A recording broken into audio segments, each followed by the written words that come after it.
Hello বন্ধুরা, আমি সুমন আর আমি পেশায় একজন মেডিকেল রিপ্রেজেন্টেটিভ। আমাদের সময়ের কোনো ঠিক নেই। আমাদের ওই 10টা-5টার অফিস জবের মতো নয়। আমাদের ঘর থেকে বেরানোরও টাইমের যেমন কোনো ঠিক নেই, নির্দিষ্ট টাইম নেই, সেরকম ঘরে ফেরারও কোনো নির্দিষ্ট টাইম নেই। কখনো সকাল 6টায় বেরিয়ে যেতে হয়, কখনো আবার 11টা, কখনো 7টায় ঘরে ঢুকে যাই, আবার কখনো বা 11টা। তাই সকাল সকাল রেডি হয়ে বেরিয়ে গেলাম কাজে। তাই আমি আজকে এই ভিডিওটা বানাচ্ছি কারণ যেসব বন্ধুরা মেডিকেল রিপ্রেজেন্টেটিভের অ্যাকচুয়ালি কাজটা কি সেটা নিয়ে কৌতূহল বা এই প্রফেশনে আসার জন্য কৌতূহল বা ভবিষ্যতে আসবে বলে ভাবছো, তাদের জন্য এই ভিডিওটা খুবই হেল্পফুল হবে। প্রথমেই তোমাদের জানিয়ে রাখি যে অ্যাকচুয়ালি মানুষের মনে একটা ভুল ধারণা আছে কি যে মেডিকেল রিপ্রেজেন্টেটিভের সেরকম কোনো কাজই নেই। মানে মেডিকেল রিপ্রেজেন্টেটিভ কাজ হচ্ছে একটা ভারী ব্যাগ পিঠে নিয়ে ডাক্তারের কাছে যাবে, ডাক্তার মিট করবে, ব্যাস কাজ শেষ। বাট বন্ধুরা, একদমই নয়।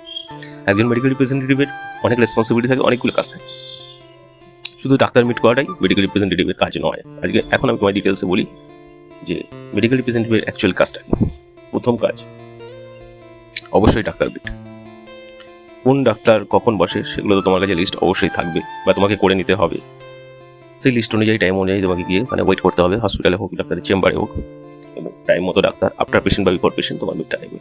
এটা হলো তোমার প্রথম কাজ। সেকেন্ড কাজ হচ্ছে মিট করার পরে সেই ডাক্তারবাবু তোমার কী প্রোডাক্ট লিখছে বা অপোজিশন কোম্পানির কী প্রোডাক্ট লিখছে এটা তোমায় জানতে হবে। তার জন্য তোমাকে নিয়ারেস্ট যে সমস্ত কেমিস্ট শপ আছে সেখানে যেতে হবে এবং সেখানে গিয়ে তোমাকে RCPA বা সার্ভে করতে হবে যে তোমার কী প্রোডাক্ট লিখছে, কত করে লিখছে, অপোজিশনের কী প্রোডাক্ট লিখছে, কত করে লিখছে। এবং তারপরে তোমাকে যেতে হবে স্টকিস্ট। স্টকিস্টে কি? স্টকিস্ট হচ্ছে অর্ডার দেয়, যে অর্ডারটা রিফ্লেক্ট করে তোমার টার্গেটের উপর।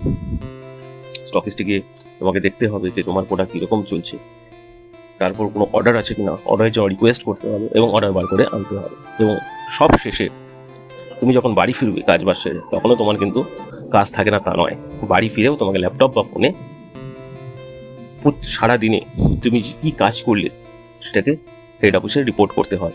এবং বেশ কিছু কোম্পানির ফরম্যাটও থাকে, সেই ফরম্যাট ফিল আপও করতে হয়। এটা মোটামুটি একটা বেসিক কাজ একজন মেডিকেল রিপ্রেজেন্টেটিভের।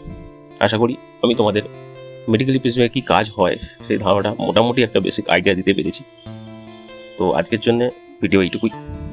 দেখা হবে নেক্সট ভিডিওতে।